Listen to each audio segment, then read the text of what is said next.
Hi friends, எல்லாம் காலை வணக்கம். இது உங்களுக்கு லக்கி டுடே. நம்ம பார்க்க போகிறது 16/3/2025 ஞாயிற்றுக்கிழமைக்குள்ள அக்ஷயா லாட்ரி கேசிங் மெத்தட் தான் பார்க்க போகிறோம். நம்ம சேனலில் புதுசாக பார்க்குறவங்க சப்ஸ்கிரைப் பண்ணிக்கோங்க. இதில் வந்து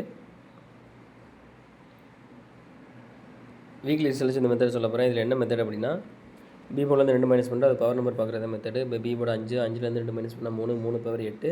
அடுத்த ரிசல்ட் 478. இதில் 8 வந்து சி போர்டில் பாஸ் ஆயிருக்கு. அடுத்து பி போர்டு 7, 7லேருந்து 2 மைனஸ் பண்ணால் 5, 5 பவர் 0. அடுத்த ரிசல்ட் 600. இதில் 0 வந்து பி போர்ட்லேயும் சி போர்ட்லேயும் வந்திருக்கு. அடுத்து பி போர்டு 0, 0லேருந்து 2 மைனஸ் பண்ணால் 8, 8 பவர் 3. அடுத்த ரிசல்ட் 876. இதில் 8 ஏ போர்டில் வந்திருக்கு. அடுத்து பி போர்டு 7, 7லேருந்து 2 மைனஸ் பண்ணால் 5, 5 பவர் 0. அடுத்த ரிசல்ட் 562. இதில் 5 வந்து ஏ போர்டில் வந்திருக்கு. அடுத்து பி போர்டு வந்து 6, 6லேருந்து 2 மைனஸ் பண்ணால் 4, 4 பவர் 9. அடுத்த ரிசல்ட் 976. இதில் வந்து 9 வந்து ஏ போர்டில் வந்திருக்கு. அடுத்து பி போர்டு 7, 7லேருந்து 2 மைனஸ் பண்ணால் 5, 5 பவர் 0. போன வாரம் ரிசல்ட் 255. இதில் வந்து 5 வந்து பி போர்ட்லையும் சி போர்ட்லையும் பாஸ் ஆயிருக்கு. இப்போ இதே மெத்தடில் இன்றைக்கி என்ன நம்பர் வரும்னு பார்க்கலாம். 255 போன வாரம் ரிசல்ட்டு. இதில் பி போர்டு பார்த்தீங்கன்னா 5, 5லேருந்து 2 மைனஸ் பண்ணால் 3, 3 பவர் 8. ஸோ இந்த மெத்தடில் நமக்கு கிடச்ச நம்பர் பார்த்தீங்கன்னா 3, 8 கிடச்சிருக்கு. இது வந்து ஃபஸ்ட்டு மெத்தட் தான். உங்களுக்கு 2ஆம் மெத்தட் வேணும் அப்படின்னா மெம்பராக ஜாயின் பண்ணிக்கோங்க. எல்லாம் லிமிட்டாக ப்ளே பண்ணுங்கள் friends. All the best. Thank you.